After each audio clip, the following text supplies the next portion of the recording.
Hello friends, welcome to my channel. आज आप लोग को बायोटेक्नोलॉजी के first chapter principle and their process के हम क्वेश्चन करवाएंगे। क्वेश्चन देख लेते हैं। Question number 1, agarose extracted from seaweeds is used in.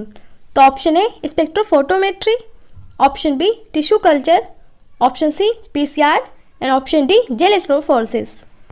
तो गाइस यहाँ पे क्वेश्चन नंबर 1 में ऑप्शन डी राइट है। जो जेल इलेक्ट्रोफोरेसिस होता है उसमें डीएनए फ्रेगमेंट एक दूसरे से सेपरेट हो जाते हैं अपने साइज की वजह से। और एगरोस जेल जो है ये नेचुरली पॉलीमर होता है और एक्सट्रैक्ट किया जाता है सीवीड से, जो कि कॉमनली यूज होता है मैट्रिक्स में। तो यहाँ पे इसलिए ऑप्शन डी आपका राइट हो गया, जेल इलेक्ट्रोफोरेसिस। तो ये क्वेश्चन आपको अच्छे से याद कर लीजिएगा, आप डायरेक्टली भी याद कर लीजिएगा, क्वेश्चन प्रैक्टिस करेंगे तो इसलिए हो जाएगा, ये क्वेश्चन आता है एग्जाम में। Question number 2, restriction endonuclease. तो option A synthesise DNA, option B cuts the DNA molecule randomly, option C cuts the DNA molecule at specific site, option D is given restricts the synthesis of DNA inside the nucleus। तो guys यहाँ पे option C right है, that cuts the DNA molecules at specific site. जो restriction endonuclease होता है इसे हम molecular scissor के भी नाम से जानते हैं, इसे केमिकल स्केल भी कहा जाता है। ये रिकॉग्नाइज करता है स्पेसिफिक बेस के सीक्वेंस हो एट पैरामीटर साइट। तो इसलिए ऑप्शन सी राइट हो गया, cuts the DNA molecule at specific site. Question number 3 देख लेते हैं। Question number 3 is given, the bacteria generally used for genetic engineering is. तो यहाँ पे उस बैक्टीरिया का नाम पूछा है जो जनरली जेनेटिक इंजीनियरिंग में यूज़ किया जाता है। तो option A Agrobacterium, option B Bacillus, option C Pseudomonas, option D Clostridium. तो यहाँ पे उस बैक्टीरिया का नाम है एग्रोबैक्टीरियम। जो एग्रोबैक्टीरियम बैक्टीरिया होता है इसे जनरली यूज़ करते हैं हम जेनेटिक इंजीनियरिंग के लिए। तो यहाँ पे इसलिए ऑप्शन है आपका राइट हो गया, एग्रोबैक्टीरियम। और गाइस जितने भी क्वेश्चन लिए, क्वेश्चन बहुत इंपॉर्टेंट है। जनरली जो बायोटेक्नोलॉजी चैप्टर के लोग क्वेश्चन छोड़ देते हैं, पर ये चैप्टर बहुत इंपॉर्टेंट है, क्वेश्चन हर बार इससे आता है। क्वेश्चन नंबर 4 देख लेते हैं। विच of the following cut the DNA from specific places. तो क्वेश्चन नंबर 2 और क्वेश्चन नंबर 4 हल्का सा सिमिलर है, पर क्वेश्चन सेम नहीं है, बस थोड़ा बहुत इससे सिमिलर आप इसे रिलेट कर सकते हैं। ऑप्शन यहाँ पे दिया है E coli restriction endonuclease, option B ligase, option C exonuclease, option D alkaline phosphate. तो गाइज यहाँ पे हमें दिए गए ऑप्शन में सही ऑप्शन बताना था कि कौन डीएनए को स्पेसिफिक प्लेसेस से कट करता है। तो यहाँ पे ऑप्शन ए राइट है, ई कोलाई रेस्ट्रिक्शन एंडोन्यूक्लियस ये डीएनए को स्पेसिफिक प्लेसेस से कट करता है। तो ये ऑप्शन आपका राइट हो गया, that is E coli restriction endonuclease. तो question number 5 and last, the linking of antibiotic resistant gene with the plasmid vector became possible with. तो option A DNA polymerase, option B exonuclease, option C DNA ligase and option D endonuclease. तो guys यहाँ पे option C right है, DNA ligase. जब भी question में linking word आए या फिर कुछ भी आए जैसे जोड़ने वाला या फिर कुछ इस तरह से लिंकिंग वर्ड आपको कहीं मिले तो वहाँ पे लाइगेज आंसर होता है। तो यहाँ पे ऑप्शन सी आ गया राइट, डीएनए लाइगेज। और मैं आप लोग से बार बार ये क्वेश्चन रिकमेंड कर रही हूँ कि आप जितने भी क्वेश्चन लिए आप इसकी प्रैक्टिस जरूर कर लीजिएगा, क्योंकि बायोटेक्नोलॉजी थोड़ा सा लेंदी क्वेश्चन होते हैं, आपको समझना पड़ता है, तो आप इसे छोड़ देते हैं, पर इसकी प्रैक्टिस जरूर कर लीजिएगा। ये second chapter biotechnology and its application chapter के हम क्वेश्चन करवाएंगे। ये चैप्टर भी बहुत इंपॉर्टेंट है, इस क्वेश्चन की प्रैक्टिस आप जरूर से कर लीजिएगा। क्वेश्चन देख लेते हैं। Question number 1 is given, which of the following is now being commercially produced by biotechnological procedure. तो option A nicotine, option B morphine, option C quinine and option D insulin. यहाँ पे ऑप्शन डी राइट है, that is insulin. जो insulin है इसे अब commercially produce किया जाता है बाय जेनेटिक इंजीनियरिंग। और जो इंसुलिन है इसे कंसिस्ट करता है 2 शॉर्ट पॉलीपेप्टाइड चेन्स को, chains A and chains B. और ये जो चेन होते हैं लिंक होते हैं एक दूसरे से डाइसल्फाइड बॉन्ड से। तो ऑप्शन आपका डी राइट हो गया, इंसुलिन।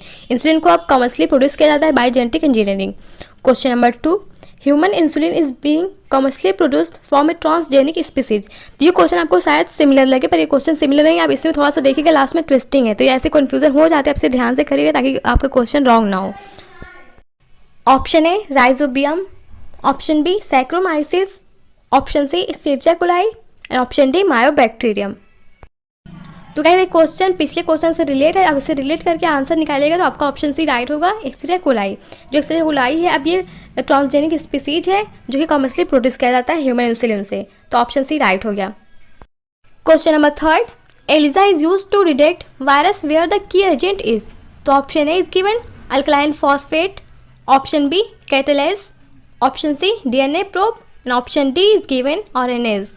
यहाँ पे ऑप्शन ए राइट है, अल्कलाइन फॉस्फेट। जो एलिजा टेस्ट है ये स्क्रीनिंग टेस्ट है और ये एड्स के इनिशियल टेस्ट को डायग्नोस करने के लिए किया जाता है और ये टेस्ट वर्क करता है डिटेक्टिंग एंटीबॉडीज सब्सटेंसेस या प्रोटीन जो कि प्रोड्यूस किए जाते हैं ब्लड में जिसमें वायरस प्रेजेंट होता है। और जो अल्कालाइन फॉस्फेट है ये कॉमर्शली यूज़ किया जाता है एंजाइम में के एजेंट की तरह जो कि एलिजा टेस्ट में परफॉर्म करते हैं, इसलिए ऑप्शन है आपका राइट हो गया।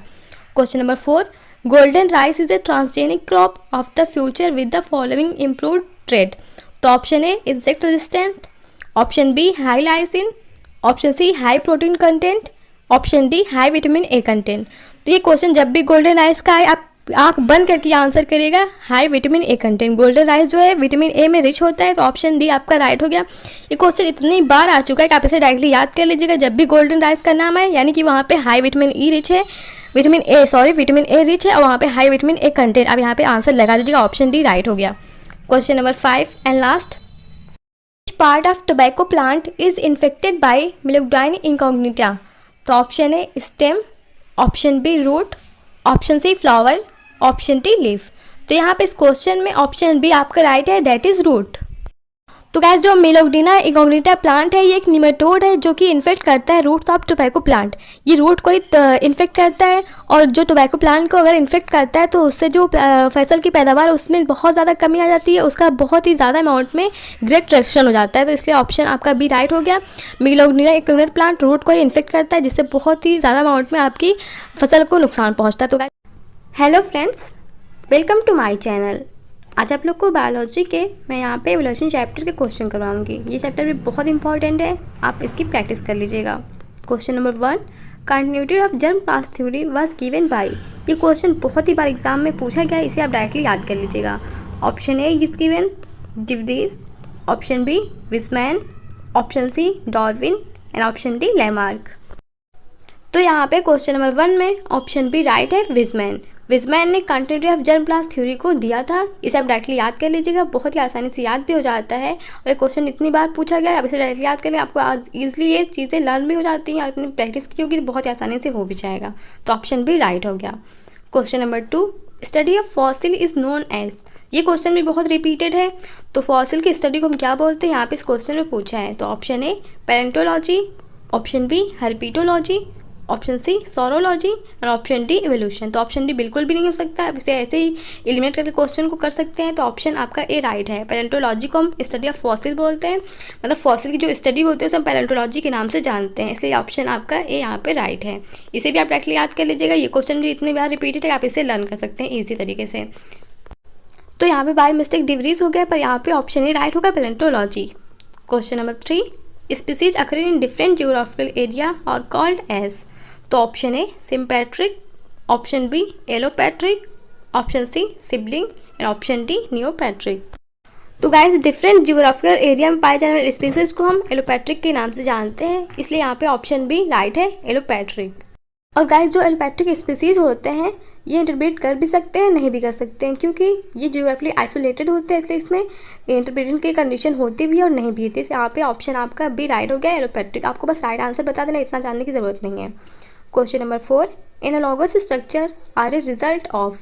तो option A shared ancestry, option B stabilising selection, option C divergent evolution, option D convergent evolution. तो गाइज ऐसे आर्गन जिनके फंक्शन सिमिलर होते हैं बट स्ट्रक्चरली वो डिफरेंट होता है उसे हम एनालॉगस ऑर्गन के नाम से जानते हैं। और एनालॉगस ऑर्गन जो होता है रिजल्ट होता है कन्वर्जेंट इवोल्यूशन का। आप इसे छोटी सी ट्रिक से भी याद कर सकते हैं, ए हो जाएगा एनालॉगस ऑर्गन यानी एनालॉगस स्ट्रक्चर, और सी हो जाएगा कन्वर्जेंट इवोल्यूशन। अब इसे इस तरह से भी डायरेक्टली याद कर लीजिएगा, तो ऑप्शन डी आपका राइट होगा, convergent evolution. Question number 5, according to Hugo de Vries the mechanism of evolution is. तो option A multiple step mutation, option B saltation, option C phenotypic variation and option D minor mutation. यहाँ पे option B right है, saltation. जो mutation theory है उसे ह्यूगो de Vries ने दिया था, और जो इवोल्यूशन ये डिसकंटिन्यूस फिनोमेना है और इसे हम सॉल्टेटरी फिनोमेना भी कहते हैं। तो ये सिंगल स्टेप लार्ज म्यूटेशन होता है। यहाँ पे ऑप्शन बी आपका राइट होगा, सॉल्टेशन। ये क्वेश्चन थोड़ा सा कन्फ्यूजन होता है क्योंकि ऑप्शन थोड़ा सा क्लोज दे देते हैं, तो आपको यहाँ पे कन्फ्यूजन होगा। आप इसकी प्रैक्टिस करेंगे तो आसानी से हो जाएगा। तो ऑप्शन बी आपका राइट होगा, सॉल्टेशन। तो गाइज ये थे हमारे इवोल्यूशन के क्वेश्चन। इवोल्यूशन चैप्टर के हम 5 क्वेश्चन और करेंगे क्योंकि ये चैप्टर बहुत इंपॉर्टेंट, इसलिए इसके 5 क्वेश्चन और कर लेते हैं। Question number 1, thorn of bougainvillea and tendril of cucurbita are example of. तो option A vestigial organ, option B heterogressive evolution, option C analogous organ, option D homologous organ. ऐसे organ जिनके fundamental structure same हो पर उनके function different हो उसे homologous organ के नाम से हम जानते हैं। तो जो यहाँ पे बगनवेलिया है इसका थॉर्न और कुकुरबिटा का टेंड्रिल जो है ये दोनों एक्सिलरी पोजीशन से एराइज होते हैं, यानी इनका फंडामेंटल सेम है पर इनके फंक्शन डिफरेंट है, इसीलिए होमोलॉगस ऑर्गन का एग्जाम्पल है। तो ऑप्शन आपका डी यहाँ पे राइट हो गया, homologous organ. Question number 2, the finches of Galapagos island provide an evidence in favour of. तो option A evolution due to mutation, option B retrogressive evolution, option C biogeographical evolution and option D special creation. तो guys यहाँ पे option C right है, biogeographical evolution. जो biogeographical evolution होता है ये एक प्रोसेस है जिसमें जो जीन पूल होता है वो पॉपुलेशन उसकी ग्रेजुअली चेंज होती जाती है in response to environmental pressure, और ये एक नेचुरल सिलेक्शन है जो कि जेनेटिक म्यूटेशन की वजह से होता है। तो ये जेनेटिक म्यूटेशन की वजह से होता है, इसका नेचुरल सिलेक्शन भी होता है। यहाँ पे ऑप्शन सी राइट हो गया, biogeographical evolution. Question number 3, Which of the following amino acid is not found to be synthesized in Miller's experiment? तो option A alanine, option B glycine, option C aspartic acid, option D glutamic acid. तो guys option D यहाँ पे right है, glutamic acid. जो Miller थे उनका पूरा नाम स्टैनले मिलर था, इन्होंने एक्सपेरिमेंट किया था 1953 में। तो उन्होंने एलानिन को पाया था, ग्लाइसिन को पाया था, एस्पार्टिक एसिड को पाया था, एक्सेप्ट ग्लूटामिक एसिड। तो ग्लूटामिक एसिड उनके एक्सपेरिमेंट में नहीं पाया गया था, इसलिए ऑप्शन डी आपका राइट होगा। ये क्वेश्चन बहुत ही ज़्यादा इंपॉर्टेंट है, ये अक्सर करके एग्जाम में पूछ लिया जाता है और टेस्ट वगैरह में तो मैक्सिमम आ ही जाता है, तो इसको आप डायरेक्टली याद कर लीजिएगा।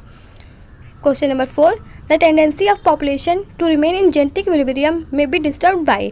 तो option A lack of mutation, option B lack of random mating, option C random mating और option D lack of migration.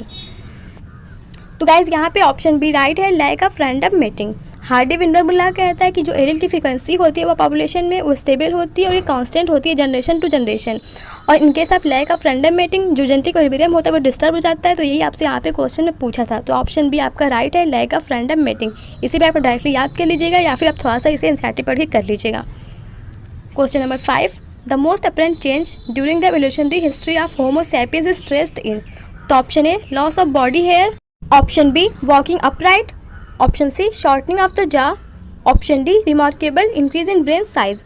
तो यहाँ पे ऑप्शन डी आपका राइट है, remarkable increase in brain size, ये राइट आंसर है। यहाँ पे जो ब्रेन कैपेसिटी होती है ग्रेजुअली इंक्रीज करती जाती है from early human to ancestor to modern human. तो यहाँ पे होमो हैबिलिस तो का 650 टू 800 सीसी होता है, ऐसे आप करते जाएंगे जोड़ेंगे तो आपका आंसर निकल आएगा। तो ऑप्शन आप डी यहाँ पे राइट है, remarkable increase in brain size. तो गाइस ये था हमारे इवोल्यूशन के 5 क्वेश्चन, और आप क्वेश्चन की प्रैक्टिस कर लीजिएगा। यहाँ पे इवोल्यूशन चैप्टर के क्वेश्चन करवाऊंगी, ये चैप्टर भी बहुत इंपॉर्टेंट है, आप इसकी प्रैक्टिस कर लीजिएगा। Question number 1, continuity of germ plasm theory was given by. ये क्वेश्चन बहुत ही बार एग्जाम में पूछा गया है, इसे आप डायरेक्टली याद कर लीजिएगा। Option A is given de Vries, option B Weismann, option C Darwin and option D Lamarck. तो यहाँ पे क्वेश्चन नंबर 1 में ऑप्शन बी राइट है, विजमैन। विजमैन ने continuity of germ plasm theory को दिया था, इसे आप डायरेक्टली याद कर लीजिएगा, बहुत ही आसानी से याद भी हो जाता है। और ये क्वेश्चन इतनी बार पूछा गया है, आप इसे डायरेक्टली याद कर लें, आपको आज ईजिली ये चीज़ें लर्न भी हो जाती हैं, आपने प्रैक्टिस की होगी तो बहुत ही आसानी से हो भी जाएगा। तो ऑप्शन बी राइट हो गया। Question number 2, study of fossil is known as. ये क्वेश्चन भी बहुत रिपीटेड है, तो फॉसिल की स्टडी को हम क्या बोलते हैं, यहाँ पे इस क्वेश्चन में पूछा है। तो option A palaeontology, option B herpetology, option C saurology और ऑप्शन डी इवोल्यूशन। तो ऑप्शन डी बिल्कुल भी नहीं हो सकता, आप इसे ऐसे ही एलिमिनेट करके क्वेश्चन को कर सकते हैं। तो ऑप्शन आपका ए राइट है। पैलेंटोलॉजी को हम स्टडी ऑफ फॉसिल बोलते हैं, मतलब फॉसिल की जो स्टडी होती है उसे हम पैलेंटोलॉजी के नाम से जानते हैं, इसलिए ऑप्शन आपका ए यहाँ पे राइट है। इसे भी आप डायरेक्टली याद कर लीजिएगा, ये क्वेश्चन भी इतनी बार रिपीटेड है, आप इसे लर्न कर सकते हैं ईजी तरीके से। तो यहाँ पे बाय मिस्टेक डिवरीज हो गया, पर यहाँ पे ऑप्शन ए राइट होगा, palaeontology. Question number 3, species occurring in different geographical area are called as.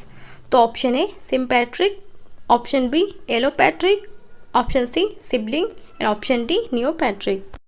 तो गाइस डिफरेंट जियोग्राफिकल एरिया में पाए जाने वाले स्पीसीज को हम एलोपैट्रिक के नाम से जानते हैं, इसलिए यहाँ पे ऑप्शन बी राइट है, एलोपैट्रिक।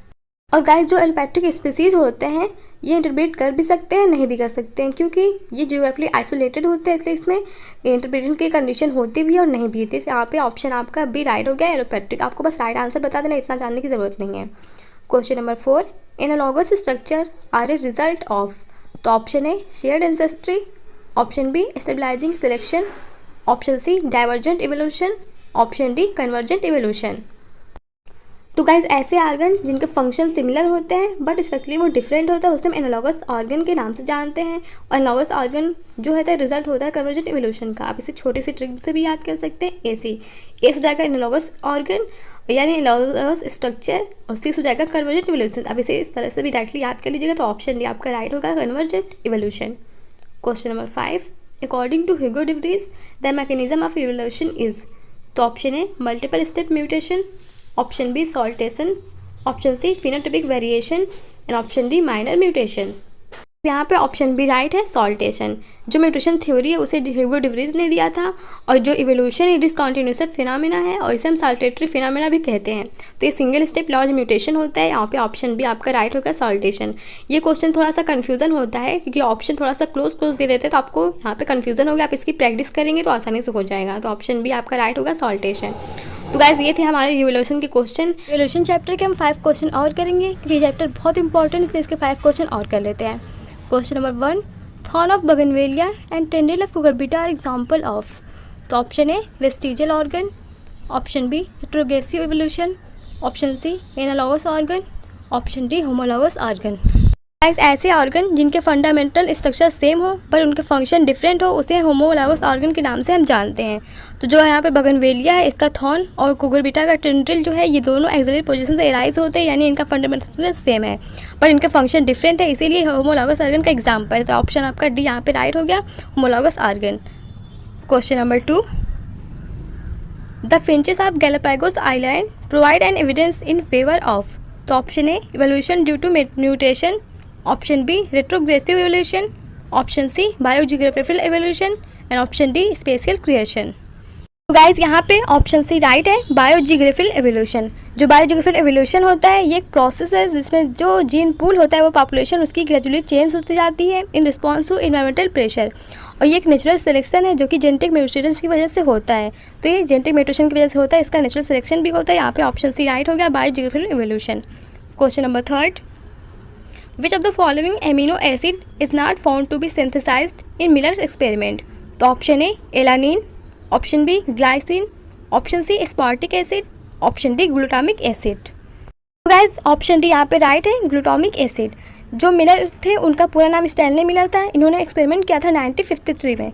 तो उन्होंने एलानिन को पाया था, ग्लाइसिन को पाया था, एस्पार्टिक एसिड को पाया था, एक्सेप्ट ग्लूटामिक एसिड। तो ग्लूटामिक एसिड उनके एक्सपेरिमेंट में नहीं पाया गया था, इसलिए ऑप्शन डी आपका राइट होगा। ये क्वेश्चन बहुत ही ज़्यादा इंपॉर्टेंट है, ये अक्सर करके एग्जाम में पूछ लिया जाता है और टेस्ट वगैरह में तो मैक्सिमम आ ही जाता है, तो इसको आप डायरेक्टली याद कर लीजिएगा। Question number 4, the tendency of population to remain in genetic equilibrium may be disturbed by. तो option A lack of mutation, option B lack of random mating, option C random mating और option D lack of migration. तो guys यहाँ पे option B right है, lack of random mating. Hardy विंडरमुल्ला कहता है कि जो एलील की फ्रीक्वेंसी होती है वो पॉपुलेशन में वो स्टेबल होती है और ये कांस्टेंट होती है जनरेशन टू जनरेशन, और in case of lack of random mating जो जेनेटिक इक्विलिब्रियम होता है वो डिस्टर्ब हो जाता है। तो यही आपसे यहाँ पे क्वेश्चन में पूछा था। तो ऑप्शन बी आपका राइट है, लैक ऑफ रैंडम मेटिंग। इसी पे आप डायरेक्टली याद कर लीजिएगा या फिर आप थोड़ा सा इसे एनसीईआरटी पढ़ के कर लीजिएगा। Question number 5, the most apparent change during the evolutionary history of Homo sapiens is traced in. तो option A loss of body hair, option B walking upright, option C shortening of the jaw, option D remarkable increase in brain size. तो यहाँ पे option D आपका right है, remarkable increase in brain size, ये right answer है आप। यहाँ पे जो ब्रेन कैपेसिटी होती है ग्रेजुअली इंक्रीज करती जाती है from early human to ancestor to modern human. तो यहाँ पे होमो हैबिलिस तो का 650 to 800 cc होता है। ऐसे आप करते जाएंगे, जोड़ेंगे तो आपका आंसर निकल आएगा। तो ऑप्शन आप डी यहाँ पे राइट है, remarkable increase in brain size. तो गाइस ये था हमारे इवोल्यूशन के 5 क्वेश्चन, और आप क्वेश्चन की प्रैक्टिस कर लीजिएगा। आपके यहाँ पे क्वेश्चन 10 मिला के हो गए। क्वेश्चन बहुत इंपॉर्टेंट थे। Thank you so much guys.